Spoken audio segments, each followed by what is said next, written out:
వేమనపల్లి మండల సుంకుటం గ్రామంలో రాత్రి 1 గంట ప్రాంతంలో కూకట్ల అనితకు పురిటినొప్పులు రావడంతో కుటుంబ సభ్యులు 108 సేవకు సమాచారం అందించారు.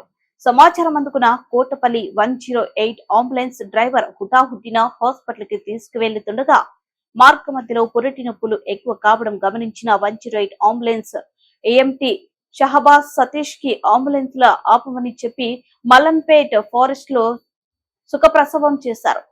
తల్లి బిడ్డ ఇద్దరు క్షేమంగా ఉన్నారని వారికి మెరుగైన చికిత్స కోసం చెన్నూరు ప్రభుత్వ హాస్పిటల్ కి తరలించడం జరిగిందన్నారు. తల్లి బిడ్డలు క్షేమంగా ఉండడంతో 108 అంబులెన్స్ ఈఎంటీ షహబాజ్ సతీష్ ని మంచిర్యాల జిల్లా 108 కార్యనిర్వహణ అధికారి బి సంపత్ మరియు ఉమ్మడి ఆదిలాబాద్ జిల్లా ప్రోగ్రాం మేనేజర్ సామ్రాట్ అభినందించారు.